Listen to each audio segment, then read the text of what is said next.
fidèles internautes d'Alma Congo, partout où vous êtes dans le monde entier, vous aurez l'occasion de nous suivre. Vraiment, moi, à votre manière ici, je vous salue.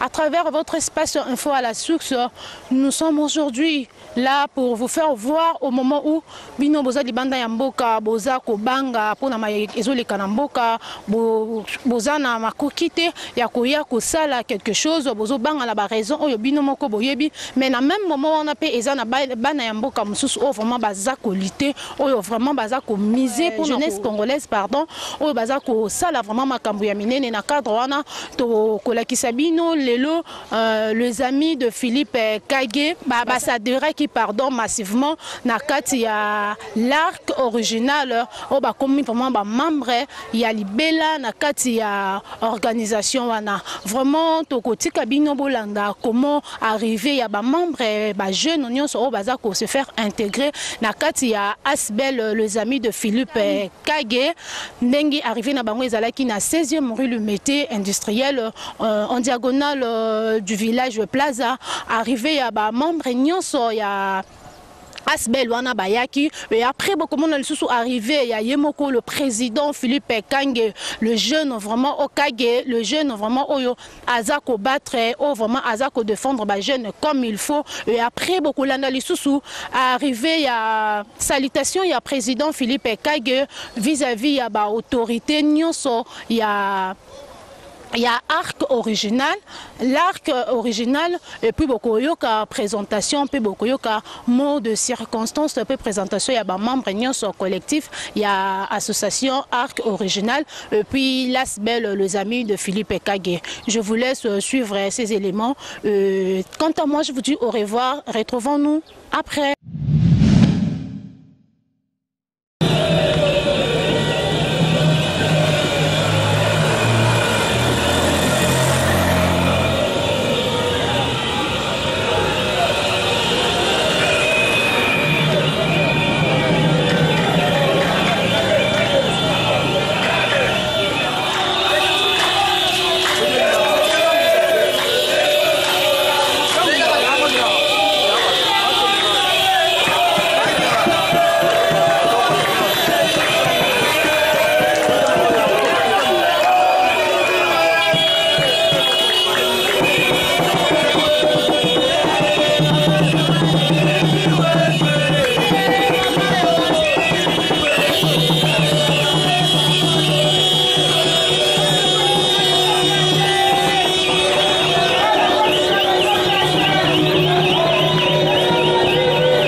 Les amis de Philippe Kage.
Sabino arc original Wandere ezali nini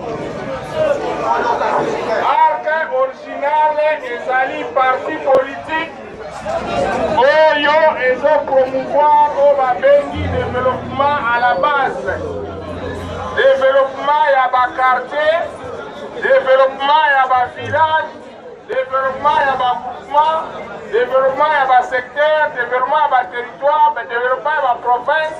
Yango nde kosala développement ya nini ya mboka mobimba. Bolandi, ça veut dire que cérémonie au bosali eza na mutuya mingi.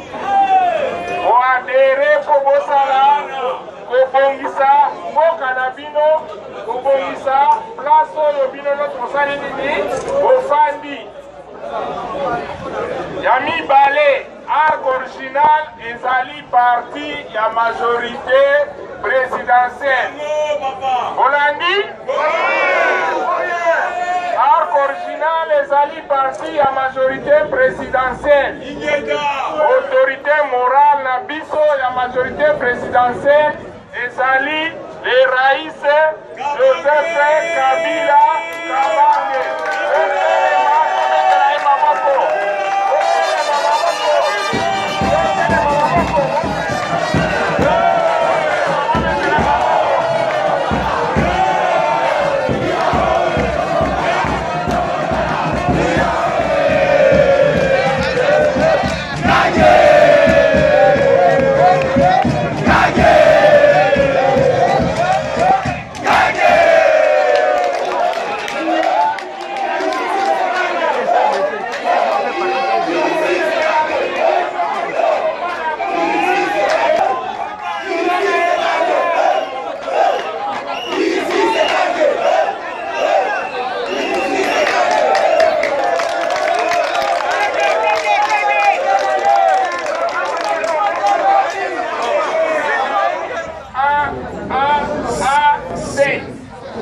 Donc, vous comprenez la minute, donc la société officielle à regroupement, mais les groupements on a essayé ensemble, il y a un parti politique.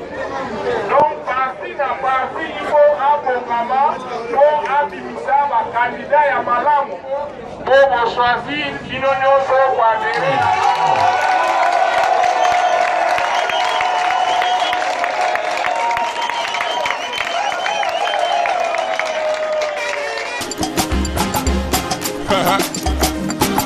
Praise the Lord.